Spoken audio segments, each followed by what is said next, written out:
Bonjour, aujourd'hui je vais te montrer comment communiquer avec le service à la clientèle. Tout d'abord, tu auras besoin de ton numéro de conseillère et probablement de ton numéro de commande.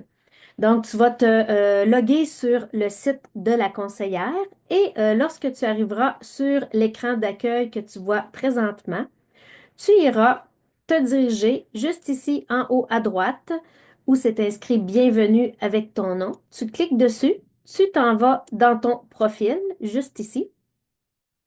Et c'est à cet endroit que tu retrouveras toutes les informations à propos de toi et tu vas venir chercher ton numéro de conseillère qui est juste ici à gauche. C'est écrit code du compte et c'est le numéro comme ça qui commence avec les deux lettres CA ainsi qu'un numéro à, je crois que c'est 1, 2, 3, 4, 5, 6, 7, 8. Un numéro à 11 chiffres. Fait que ton numéro de conseillère, c'est celui-ci. Tu peux le copier et le garder précieusement parce que tu en auras besoin chaque fois que tu voudras communiquer avec le service à la clientèle. Ensuite, si tu as besoin de ton numéro de commande, tu vas aller ici en haut à gauche dans le menu des trois petites barres horizontales. Tu vas te déplacer dans le menu Vente et tu iras dans Visionner les commandes.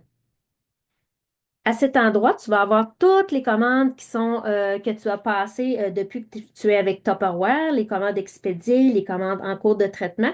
Il suffira de retrouver la bonne commande et de prendre ici le numéro de ta commande. C'est le numéro qui commence par 200.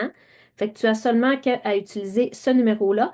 Si jamais c'est une commande que tu as passée par ton site de magasinage en ligne, le numéro va commencer par web-ca. Fait que c'est important de prendre le bon numéro de commande. Un coup, tu vas avoir ces deux numéros-là, ton numéro de conseillère de même que ton numéro de commande.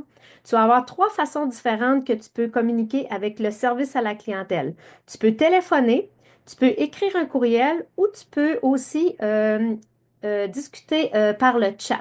On va y aller tout de suite, vous montrer à quel endroit sont situées toutes ces informations-là. Donc, tu vas retourner dans ton site de magasinage en ligne et tu vas cliquer sur le bouton Magasiner. Et là, si tu vas un peu, tu descends et normalement, il devrait apparaître une petite bulle juste ici. Vous voyez ici en bas à droite, il y a la petite bulle bleue. Quand tu cliques là-dessus, tu vas avoir accès à la fenêtre pour communiquer avec le chat et le service à la clientèle. Ça va te prendre les mêmes informations. Fait que quand le service du chat est ouvert, tu peux communiquer et c'est très rapide. Si tu veux téléphoner ou envoyer un courriel, à ce moment, je t'invite à descendre tout en bas de la page et de cliquer ici sur Customer Service ou service à la clientèle si tu es en français et tu vas avoir accès à toutes les informations. Je vais te le mettre en français.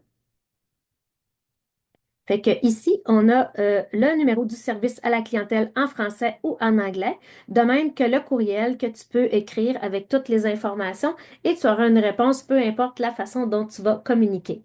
Il y a des heures d'ouverture, par contre, pour le téléphone, même chose pour le chat, fait que c'est de 8h30 à 21h, sauf le dernier mercredi du mois. Fait que c'est important de vérifier toutes ces informations-là. Alors voilà, je t'invite à écouter la prochaine capsule.